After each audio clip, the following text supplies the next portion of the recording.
So, it's late December. You've checked the Apple Store refresh page, you've checked the rumor sites, and you've checked your wallet just to be sure. And yet nothing. We were pretty much promised, well, heavily rumored, to get a shiny new Apple TV 4K and some updated HomePod Minis before the ball dropped on 2025. But looks like we've been ghosted. Apple has officially hit the snooze button until 2026. So what happened? And more importantly, is the wait actually going to be worth it? Let's dive in. First, the delay. Why push it? Well, the leading theory is actually pretty logical.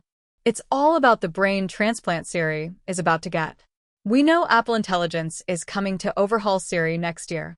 It wouldn't make much sense to drop a dedicated smart home device right now with the old, slightly confused Siri, just weeks before the new, super smart Siri arrives. Apple is likely holding off so they can launch the hardware and the software as a perfect package deal in early 2026. Now, let's talk about the box itself. If you were hoping for a radical redesign, maybe a triangle? A sphere? I have bad news. It's going to look exactly the same. That matte black plastic hockey puck isn't going anywhere. But as my dad used to say, it's what's on the inside that counts. Under the hood, this thing is getting a serious glow-up. We're expecting Apple's in-house N1 chip. This unlocks Wi-Fi 7, Bluetooth 6, and better thread support. In plain English, it's fast. Wi-Fi 7 is theoretically 4 times faster than Wi-Fi 6. Now, will you actually see those speeds? Probably not, unless your internet service provider suddenly decides to stop throttling you. But hey, future-proofing is nice. The real star here is the processor. We're likely jumping from the A15 Bionic all the way to the A17 Pro.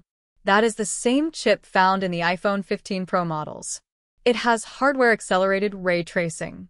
Basically, your streaming box is going to have more graphical horsepower than a Nintendo Switch. Whether you'll actually play console-quality games on it is another story, but the potential is there. There was a fun rumor floating around about a built-in camera for FaceTime, so you wouldn't have to balance your iPhone against a coffee mug to talk to grandma. But since the design isn't changing, don't hold your breath on that one. We'll probably have to wait for the dedicated Home Hub display for that feature. And we can't forget the sidekick, the HomePod Mini. The current one is running on a chip from the Apple Watch Series 5. In tech years, that chip is basically eligible for a pension. The new version should jump to an S9 or S10 chip. It won't have the fancy N1 Wi-Fi chip. Apple is saving that for the premium stuff, but it will likely have the second-gen ultra-wideband chip. This means when you try to hand off music from your phone to the speaker, it might actually work on the first try instead of you awkwardly waving your phone around like a wizard casting a spell. So, the bad news? You have to wait until early 2026. The good news? When these things finally drop, they're going to be powered by Apple Intelligence and ready to actually run your smart home properly. But what do you think? Is an A17 Pro chip overkill for a streaming box, or are you ready to game on your Apple TV? Let me know in the comments. Don't forget to like and subscribe if you want to stay updated on when this ghost finally appears. Thanks for watching.